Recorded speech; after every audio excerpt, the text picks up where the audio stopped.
ಕುಂಭ ರಾಶಿಯ ಪ್ರಿಯ ಸ್ನೇಹಿತರೆ, ತುಂಬ ಎಚ್ಚರಿಕೆಯಿಂದ ಕೇಳಿ. ಪ್ರತಿದಿನ ರಾತ್ರಿ ಸರಿಯಾಗಿ 3 ಗಂಟೆಗೆ ಒಂದು ದೈವಿಕ ಶಕ್ತಿ ನಿಮ್ಮ ಮನೆಯೊಳಗೆ ಪ್ರವೇಶ ಮಾಡುತ್ತಿದೆ. ನೀವು ಅದನ್ನು ಕಾಣದೇ ಇರಬಹುದು, ಕೇಳದೇ ಇರಬಹುದು, ಆದರೆ ಆ ಶಕ್ತಿ ನಿಮ್ಮ ಮನೆಯ ಪ್ರತಿಯೊಂದು ಕೋಣೆಯನ್ನು ಗಮನಿಸುತ್ತಿದೆ ಎನ್ನುವ ನಂಬಿಕೆ ಇದೆ.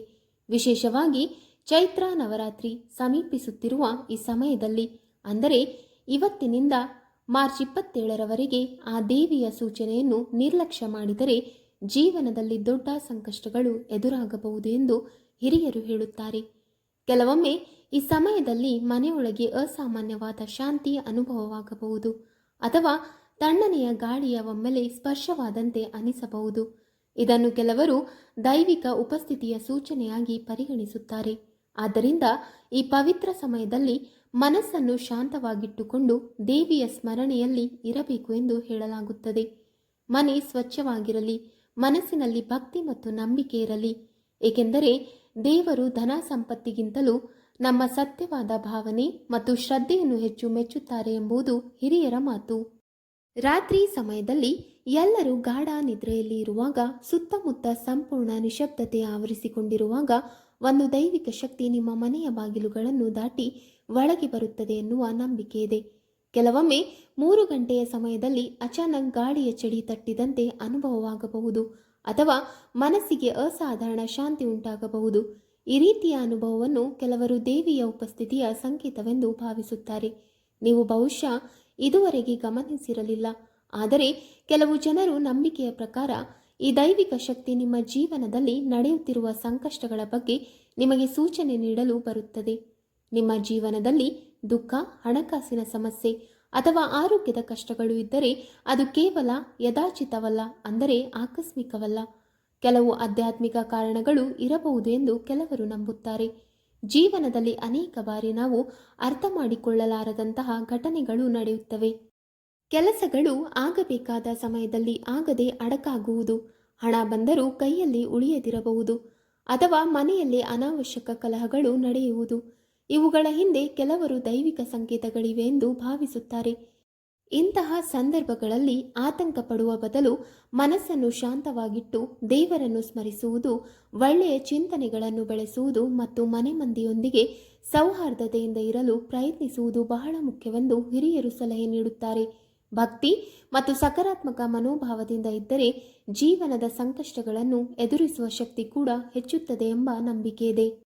ಸ್ನೇಹಿತರೆ, ಕೆಲವೊಮ್ಮೆ ನಮ್ಮ ಜೀವನದಲ್ಲಿ ಅನೇಕ ಅಡಚಣೆಗಳು ಬರುತ್ತವೆ.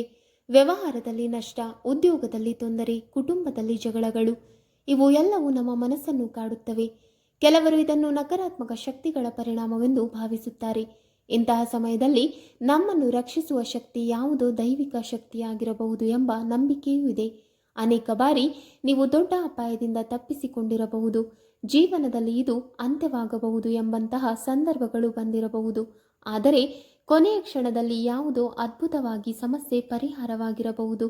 ಕೆಲವರು ಜನರು ಇದನ್ನು ತಮ್ಮ ಕುಲದೇವಿ ಅಥವಾ ಇಷ್ಟದೇವರ ರಕ್ಷಣೆಯಾಗಿ ಭಾವಿಸುತ್ತಾರೆ. ಜೀವನದ ಕಠಿಣ ಕ್ಷಣಗಳಲ್ಲಿ ಅದೇನೋ ಕಾಣದ ಶಕ್ತಿ ನಮ್ಮನ್ನು ಕಾಪಾಡಿದಂತೆ ಅನಿಸುವ ಅನುಭವ ಅನೇಕ ಜನರಿಗೆ ಉಂಟಾಗಿರುತ್ತದೆ. ಸ್ನೇಹಿತರೆ, ಕೆಲವೊಮ್ಮೆ ಎಲ್ಲವೂ ಕೈ ತಪ್ಪಿದಂತೆ ಕಾಣಿಸಿದರೂ ಅಚಾನಕ್ ಹೊಸ ದಾರಿ ತೆರೆದುಕೊಳ್ಳುತ್ತದೆ. ಅದನ್ನು ಕೆಲವರು ದೇವರ ಕೃಪೆ ಎಂದು ಮತ್ತು ಕೆಲವರು ಕುಲದೇವಿಯ ಆಶೀರ್ವಾದ ಎಂದು ಭಾವಿಸುತ್ತಾರೆ. ಈ ರೀತಿಯ ಅನುಭವಗಳು ನಮಗೆ ಒಂದು ಪಾಠವನ್ನು ಕೊಡುತ್ತವೆ. ಸಂಕಷ್ಟ ಬಂದಾಗ ನಿರಾಶರಾಗದೆ ಧೈರ್ಯದಿಂದ ಮುಂದುವರಿಯಬೇಕು ಮತ್ತು ದೇವರ ಮೇಲೆ ಭಕ್ತಿ ಹಾಗೂ ನಂಬಿಕೆಯನ್ನು ಉಳಿಸಿಕೊಳ್ಳಬೇಕು. ಭಕ್ತಿ ಮತ್ತು ಸಕಾರಾತ್ಮಕ ಮನೋಭಾವವು ಜೀವನದಲ್ಲಿ ಆಶೆಯನ್ನು ಮತ್ತು ಧೈರ್ಯವನ್ನು ಹೆಚ್ಚಿಸುತ್ತದೆ ಎಂದು ಹಿರಿಯರು ಹೇಳುತ್ತಾರೆ.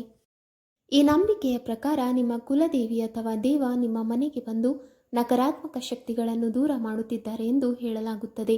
ಆದರೆ ಆ ದೇವಿ ನಿಮ್ಮಿಂದ ಒಂದು ಸಣ್ಣ ಭಕ್ತಿಯ ಸಂಕೇತವನ್ನು ನಿರೀಕ್ಷಿಸುತ್ತಿದ್ದಾಳೆ ಎಂದು ಕೆಲವರು ಹೇಳುತ್ತಾರೆ. ಭಕ್ತಿ ಮತ್ತು ಶ್ರದ್ಧೆಯ ಮೂಲಕ ದೇವರನ್ನು ಸ್ಮರಿಸುವುದು ಮುಖ್ಯ ಎಂದು ಹಿರಿಯರು ಹೇಳುತ್ತಾರೆ. ದೇವರು ನಮ್ಮಿಂದ ದೊಡ್ಡ ದೊಡ್ಡ ಸಂಪತ್ತು ಅಥವಾ ಆಭರಣಗಳನ್ನು ಬೇಡುವುದಿಲ್ಲ, ಆದರೆ ಸತ್ಯವಾದ ಮನಸ್ಸು ಮತ್ತು ಶುದ್ಧ ಭಾವನೆಗಳನ್ನು ಮಾತ್ರ ಬಯಸುತ್ತಾರೆ ಎಂದು ನಂಬಲಾಗುತ್ತದೆ. ಕೆಲವೊಮ್ಮೆ ಒಂದು ದೀಪ ಹಚ್ಚುವುದು, ಒಂದು ಸಣ್ಣ ಪ್ರಾರ್ಥನೆ ಮಾಡುವುದು ಅಥವಾ ದೇವಿಯ ಹೆಸರನ್ನು ಸ್ಮರಿಸುವುದೇ ಭಕ್ತಿಯ ದೊಡ್ಡ ರೂಪವೆಂದು ಪರಿಗಣಿಸಲಾಗುತ್ತದೆ.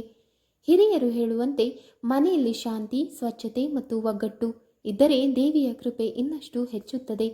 ಕುಟುಂಬದವರು ಪರಸ್ಪರ ಪ್ರೀತಿ ಮತ್ತು ಗೌರವದಿಂದ ನಡೆದುಕೊಂಡರೆ ಅದು ದೇವಿಗೆ ಅತ್ಯಂತ ಸಂತೋಷ ನೀಡುತ್ತದೆ ಎಂದು ನಂಬಲಾಗುತ್ತದೆ. ಆದ್ದರಿಂದ ದಿನನಿತ್ಯ ಜೀವನದಲ್ಲಿ ಭಕ್ತಿ, ಸತ್ಕಾರ್ಯ ಮತ್ತು ಒಳ್ಳೆಯ ಚಿಂತನೆಗಳನ್ನು ಬೆಳೆಸುವುದು ಅತ್ಯಂತ ಮುಖ್ಯವೆಂದು ಹೇಳಲಾಗುತ್ತದೆ. ಕುಂಭ ರಾಶಿಯವರೇ, ಇತ್ತೀಚಿನ ದಿನಗಳಲ್ಲಿ ನಿಮ್ಮ ಜೀವನದಲ್ಲಿ ಸಮಸ್ಯೆಗಳು ಹೆಚ್ಚಾಗಿವೆ ಎಂದು ನೀವು ಗಮನಿಸಿದ್ದೀರಾ. ಹಣ ಬರುವಾಗಲೇ ಖರ್ಚಾಗಿ ಹೋಗುವುದು, ಮನೆಯಲ್ಲಿನ ಕಲಹಗಳು ಹೆಚ್ಚಾಗುವುದು, ಕೆಲಸಗಳು ಕೊನೆಯ ಕ್ಷಣದಲ್ಲಿ ಅಡಕಾಗುವುದು ಇವು ಕೆಲವರಿಗೆ ಆಧ್ಯಾತ್ಮಿಕ ಸೂಚನೆಗಳಾಗಿರಬಹುದು ಎಂದು ನಂಬಲಾಗುತ್ತದೆ. ಕೆಲವೊಮ್ಮೆ ಎಲ್ಲವೂ ಸರಿಯಾಗಿರುವಂತೆ ಕಾಣಿಸಿದರೂ ಅಚಾನಕ್ ಅನಿರೀಕ್ಷಿತ ಅಡಚಣೆಗಳು ಎದುರಾಗುತ್ತವೆ. ವ್ಯವಹಾರದಲ್ಲಿ ಲಾಭವಾಗಬೇಕಾದ ಸಮಯದಲ್ಲಿ ನಷ್ಟವಾಗುವುದು, ಕುಟುಂಬದ ಸದಸ್ಯರ ನಡುವೆ ಸಣ್ಣ ವಿಷಯಕ್ಕೂ ದೊಡ್ಡ ಜಗಳಗಳು ನಡೆಯುವುದು, ಮನಸ್ಸಿನಲ್ಲಿ ಅಶಾಂತಿ ಹೆಚ್ಚಾಗುವುದು ಇಂತಹ ಘಟನೆಗಳು ಕೆಲವರನ್ನು ಆಲೋಚನೆಗೆ ದೂಡುತ್ತವೆ. ಇಂತಹ ಸಂದರ್ಭಗಳಲ್ಲಿ ಭಯಪಡುವ ಅಗತ್ಯವಿಲ್ಲ ಎಂದು ಹಿರಿಯರು ಹೇಳುತ್ತಾರೆ. ಬದಲಿಗೆ ಮನಸ್ಸನ್ನು ಶಾಂತವಾಗಿಟ್ಟುಕೊಂಡು ದೇವರ ಸ್ಮರಣೆಯಲ್ಲಿ ಇರಬೇಕು. ಮನೆಯಲ್ಲಿನ ವಾತಾವರಣವನ್ನು ಶುದ್ಧವಾಗಿಡುವುದು, ಸಕಾರಾತ್ಮಕ ಚಿಂತನೆಗಳನ್ನು ಬೆಳೆಸುವುದು ಮತ್ತು ದೇವರ ಆಶೀರ್ವಾದವನ್ನು ಬೇಡುವುದು ಮುಖ್ಯವೆಂದು ನಂಬಲಾಗುತ್ತದೆ. ಭಕ್ತಿ ಮತ್ತು ಧೈರ್ಯದಿಂದ ನಡೆದುಕೊಂಡರೆ ಜೀವನದ ಅನೇಕ ಸಂಕಷ್ಟಗಳು ನಿಧಾನವಾಗಿ ದೂರವಾಗುತ್ತವೆ ಎಂದು ಹಲವರು ಅನುಭವದಿಂದ ಹೇಳುತ್ತಾರೆ. ಚೈತ್ರ ನವರಾತ್ರಿ ಸಮೀಪಿಸುತ್ತಿರುವ ಈ ಸಮಯವನ್ನು ಹಿಂದೂ ಸಂಪ್ರದಾಯದಲ್ಲಿ ಬಹಳ ಪವಿತ್ರ ಕಾಲವೆಂದು ಪರಿಗಣಿಸಲಾಗುತ್ತದೆ. ಈ ಸಮಯದಲ್ಲಿ ದೇವಿಯ ಆರಾಧನೆ ಮಾಡಿದರೆ ಜೀವನದಲ್ಲಿ ಹೊಸ ಶಕ್ತಿ, ಹೊಸ ಅವಕಾಶಗಳು ಮತ್ತು ಸಕಾರಾತ್ಮಕ ಬದಲಾವಣೆಗಳು ಬರುತ್ತವೆ ಎಂದು ನಂಬಲಾಗುತ್ತದೆ. ನಮ್ಮ ಪೂರ್ವಜರು ಹೇಳುವಂತೆ ಈ ಸಮಯದಲ್ಲಿ ದೇವಿ ವಿವಿಧ ರೂಪಗಳಲ್ಲಿ ನಿಮ್ಮ ಜೀವನಕ್ಕೆ ಬರಬಹುದು. ಅದು ಗೋಮಾತೆಯ ರೂಪವಾಗಿರಬಹುದು, ಸಣ್ಣ ಮಗುವಿನ ರೂಪವಾಗಿರಬಹುದು ಅಥವಾ ಕನಸಿನಲ್ಲಿ ಕಾಣುವ ದೈವಿಕ ಸಂಕೇತವಾಗಿರಬಹುದು. ಇಂತಹ ಸಂದರ್ಭಗಳನ್ನು ಶುಭ ಸಂಕೇತವೆಂದು ಪರಿಗಣಿಸಲಾಗುತ್ತದೆ. ಕೆಲವೊಮ್ಮೆ ಅನಿರೀಕ್ಷಿತವಾಗಿ ನಿಮ್ಮ ಮನೆಯ ಮುಂದೆ ಗೋಮಾತೆ ನಿಂತಿರುವುದು, ಅಚಾನಕ್ ಒಂದು ಪುಟ್ಟ ಮಗು ನಿಮ್ಮ ಕಡೆಗೆ ನಗುತ್ತಾ ಬರುತ್ತಿರುವುದು ಅಥವಾ ಕನಸಿನಲ್ಲಿ ದೇವಾಲಯ, ದೀಪ, ಕಮಲದ ಹೂವುಗಳಂತಹ ಪವಿತ್ರ ದೃಶ್ಯಗಳು ಕಾಣಿಸುವುದು ಇವೆಲ್ಲವನ್ನು ಹಿರಿಯರು ದೈವಿಕ ಸೂಚನೆಗಳೆಂದು ಭಾವಿಸುತ್ತಾರೆ. ಇಂತಹ ಕ್ಷಣಗಳು ನಮಗೆ ಜೀವನದಲ್ಲಿ ಸಕಾರಾತ್ಮಕ ಶಕ್ತಿ ಇರುವುದನ್ನು ನೆನಪಿಸುತ್ತವೆ ಎಂದು ಹೇಳಲಾಗುತ್ತದೆ. ಈ ಸಮಯದಲ್ಲಿ ದೇವಿಯ ಸ್ಮರಣೆಯಲ್ಲಿ ಇರಲು, ದಾನ ಧರ್ಮ ಮಾಡಲು ಮತ್ತು ಒಳ್ಳೆಯ ಕಾರ್ಯಗಳನ್ನು ಮಾಡಲು ಹಿರಿಯರು ಸಲಹೆ ನೀಡುತ್ತಾರೆ. ಮನಸ್ಸಿನಲ್ಲಿ ಭಕ್ತಿ, ಕೃತಜ್ಞತೆ ಮತ್ತು ನಂಬಿಕೆ ಇಟ್ಟುಕೊಂಡರೆ ದೇವಿಯ ಕೃಪೆ ಇನ್ನಷ್ಟು ಹೆಚ್ಚುತ್ತದೆ ಎಂದು ಅನೇಕರು ನಂಬುತ್ತಾರೆ. ಕುಂಭ ರಾಶಿಯವರೇ, ಈ ಸಮಯದಲ್ಲಿ ಜೀವನದಲ್ಲಿ ದೊಡ್ಡ ಬದಲಾವಣೆಗಳು ಸಂಭವಿಸಬಹುದು ಎಂದು ಜ್ಯೋತಿಷ್ಯದಲ್ಲಿ ಹೇಳಲಾಗುತ್ತದೆ. ಹಣಕಾಸಿನ ಸ್ಥಿತಿಯಲ್ಲಿ ಸುಧಾರಣೆ, ನಿಂತಿದ್ದ ಕೆಲಸಗಳು ಪೂರ್ಣವಾಗುವುದು, ಹೊಸ ಅವಕಾಶಗಳು ದೊರಕುವುದು ಇವು ಸಾಧ್ಯವಾಗಬಹುದು ಎಂದು ಕೆಲವರು ನಂಬುತ್ತಾರೆ. ಆದರೆ ಸ್ನೇಹಿತರೆ, ಇದೇ ಸಮಯದಲ್ಲಿ ಎಚ್ಚರಿಕೆಯಿಂದಿರಬೇಕು ಎಂದು ಕೂಡ ಹೇಳಲಾಗುತ್ತದೆ. ಏಕೆಂದರೆ ನಿಮ್ಮ ಸುತ್ತಲಿನ ಕೆಲವರು ನಿಮ್ಮ ಯಶಸ್ಸನ್ನು ನೋಡಿ ಅಸೂಯೆ ಪಡಬಹುದು. ಹಣಕಾಸಿನ ವಿಷಯಗಳಲ್ಲಿ ಅಜಾಗರೂಕತೆಯಿಂದ ನಿರ್ಧಾರ ತೆಗೆದುಕೊಳ್ಳಬಾರದು ಎಂದು ಹಿರಿಯರು ಸಲಹೆ ನೀಡುತ್ತಾರೆ. ಕೆಲವೊಮ್ಮೆ ಆಧ್ಯಾತ್ಮಿಕ ಶಕ್ತಿಯ ಪರಿಣಾಮವಾಗಿ ಮನಸ್ಸಿನಲ್ಲಿ ಶಾಂತಿ ಹೆಚ್ಚಾಗಬಹುದು, ಮನೆಯೊಳಗೆ ಸಕಾರಾತ್ಮಕ ವಾತಾವರಣ ನಿರ್ಮಾಣವಾಗಬಹುದು, ಕುಟುಂಬದ ಸದಸ್ಯರ ನಡುವೆ ಒಗ್ಗಟ್ಟು ಮತ್ತು ಪ್ರೀತಿ ಹೆಚ್ಚಾಗಬಹುದು. ಇಂತಹ ಸಂದರ್ಭಗಳಲ್ಲಿ ಮನೆಯಲ್ಲೇ ಒಂದು ವಿಶೇಷ ಶಾಂತಿ ಮತ್ತು ಹರ್ಷದ ವಾತಾವರಣ ಅನುಭವವಾಗುತ್ತದೆ ಎಂದು ಹಲವಾರು ಜನ ಹೇಳುತ್ತಾರೆ. ಸಣ್ಣ ಸಣ್ಣ ವಿಷಯಗಳಿಗೆ ಜಗಳವಾಗುತ್ತಿದ್ದವರು ಸಹ ಪರಸ್ಪರ ಅರ್ಥ ಮಾಡಿಕೊಳ್ಳಲು ಆರಂಭಿಸುತ್ತಾರೆ. ಮನಸ್ಸಿನಲ್ಲಿ ಇದ್ದ ಒತ್ತಡ ಮತ್ತು ಆತಂಕ ನಿಧಾನವಾಗಿ ಕಡಿಮೆಯಾಗುತ್ತದೆ. ಹಿರಿಯರು ಹೇಳುವಂತೆ ದೇವರ ಸ್ಮರಣೆ, ಪ್ರಾರ್ಥನೆ ಮತ್ತು ಒಳ್ಳೆಯ ಚಿಂತನೆಗಳು ಮನೆಯ ವಾತಾವರಣವನ್ನು ಪವಿತ್ರಗೊಳಿಸುತ್ತವೆ. ಪ್ರತಿದಿನ ಬೆಳಿಗ್ಗೆ ಅಥವಾ ಸಂಜೆ ಕೆಲ ನಿಮಿಷಗಳ ಕಾಲ ದೇವರ ನಾಮಸ್ಮರಣೆ ಮಾಡಿದರೆ ಮನಸ್ಸಿನ ಧೈರ್ಯ ಮತ್ತು ಶಾಂತಿ ದೊರೆಯುತ್ತದೆ ಎಂದು ನಂಬಲಾಗುತ್ತದೆ. ಇಂತಹ ಸಕಾರಾತ್ಮಕ ಶಕ್ತಿಯ ಪರಿಣಾಮದಿಂದ ಕುಟುಂಬದಲ್ಲಿ ಸಂತೋಷ, ಸಮಾಧಾನ ಮತ್ತು ಪರಸ್ಪರ ಗೌರವ ಹೆಚ್ಚಾಗುತ್ತದೆ ಎಂಬುದು ಹಲವರ ಅನುಭವವಾಗಿದೆ.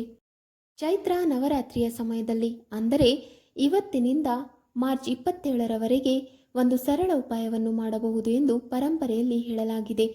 ಕುಂಭರಾಶಿಯವರೇ, ಮನೆಯ ಪೂಜಾ ಸ್ಥಳದಲ್ಲಿ ಅಥವಾ ಮುಖ್ಯ ಹಾಲ್ನಲ್ಲಿ ದೇವಿಯ ಹೆಸರಿನಲ್ಲಿ ಒಂದು ದೀಪವನ್ನು ಬೆಳಗಿಸುವುದು ಶುಭಕರವೆಂದು ನಂಬಲಾಗಿದೆ. ಆ ದೀಪವನ್ನು ಶುದ್ಧ ಎಣ್ಣೆ ಅಥವಾ ತುಪ್ಪದಿಂದ ಬೆಳಗಿಸಿ ಪ್ರತಿದಿನ ದೇವಿಯ ಸ್ಮರಣೆಯೊಂದಿಗೆ ಪ್ರಾರ್ಥನೆ ಮಾಡಬಹುದು. ಜೊತೆಗೆ ಮನೆ ಸ್ವಚ್ಛವಾಗಿಡುವುದು, ಜಗಳಗಳನ್ನು ತಪ್ಪಿಸುವುದು ಮತ್ತು ಸಕಾರಾತ್ಮಕ ಚಿಂತನೆ ಇಟ್ಟುಕೊಳ್ಳುವುದು ಅತ್ಯಂತ ಮುಖ್ಯವೆಂದು ಹೇಳಲಾಗುತ್ತದೆ. ಮನೆಯೊಳಗೆ ಶಾಂತಿ ಮತ್ತು ಪವಿತ್ರತೆಯ ವಾತಾವರಣ ನಿರ್ಮಾಣವಾದಾಗ ದೈವಿಕ ಕೃಪೆ ಸುಲಭವಾಗಿ ದೊರೆಯುತ್ತದೆ ಎಂದು ಹಿರಿಯರು ನಂಬುತ್ತಾರೆ. ಪ್ರತಿದಿನ ಬೆಳಗ್ಗೆ ಅಥವಾ ಸಂಜೆ ಕೆಲವು ಕ್ಷಣ ದೇವಿಯ ನಾಮಸ್ಮರಣೆ ಮಾಡುವುದು, ದೀಪದ ಮುಂದೆ ಕೃತಜ್ಞತೆಯಿಂದ ಪ್ರಾರ್ಥಿಸುವುದು ಮನಸ್ಸಿಗೆ ಅಪಾರ ಶಾಂತಿ ನೀಡುತ್ತದೆ. ಅದರ ಜೊತೆಗೆ ಮನೆಯಲ್ಲಿರುವ ಎಲ್ಲರೂ ಪರಸ್ಪರ ಗೌರವ ಮತ್ತು ಪ್ರೀತಿಯಿಂದ ನಡೆದುಕೊಳ್ಳುವುದು ಬಹಳ ಮುಖ್ಯ. ಅಸಹನೆ, ಕೋಪ ಮತ್ತು ನಕಾರಾತ್ಮಕ ಮಾತುಗಳನ್ನು ದೂರವಿಟ್ಟು ಒಳ್ಳೆಯ ಚಿಂತನೆಗಳನ್ನು ಬೆಳೆಸಿದರೆ ಮನೆಯ ವಾತಾವರಣವು ಸಕಾರಾತ್ಮಕವಾಗಿರುತ್ತದೆ.